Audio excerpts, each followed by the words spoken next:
Welcome back. Marsha Langton said something that raised a few eyebrows last week, speaking at a conference in Sydney about Indigenous people in the Western Deserts of Australia. She said, "I have been warning ministers for years that unless we do something for that area, we will have something like an intifada." This is a word that carries all sorts of meaning for the Jewish community. Joining me now to talk about this is President of the Australian Jewish Association, Dr David Adler. Dr Adler, welcome to the program. What was your reaction to that comment? And explain to my audience what that word means to many in the Jewish community. Thank you, Rita. The word is an Arabic word.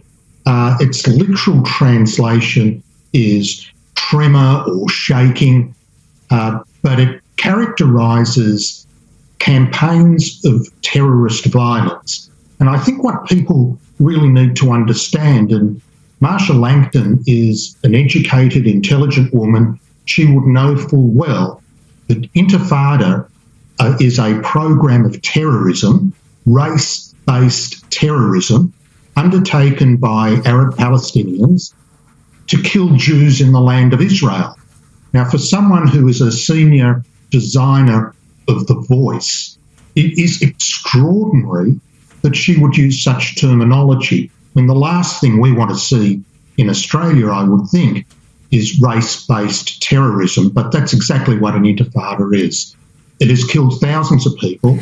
It's run for years. There were two major intifadas, one from 1987 to 93 and another from 2000 to 2005.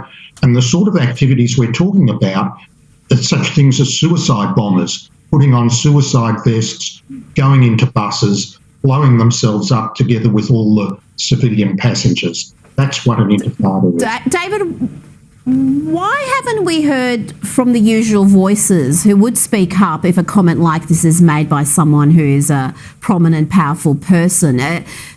Could there be a hesitancy to say something because we have had a number of Jewish groups publicly back the voice? Well, Rita, let me make it clear that there is not universal support in the Jewish community for the voice, far from it.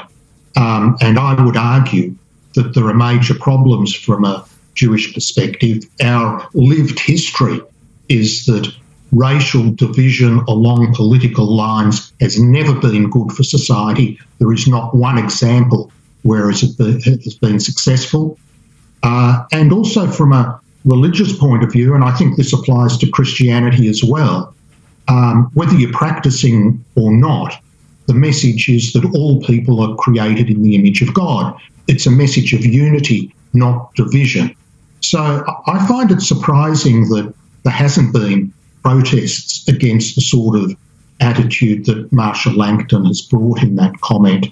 And I suspect that if it was anyone other than a senior Aboriginal leader that made such a comment, there would have been widespread condemnation across our political spectrum. But we haven't seen that, as you say. Dr David Adler, thank you so much for joining me tonight.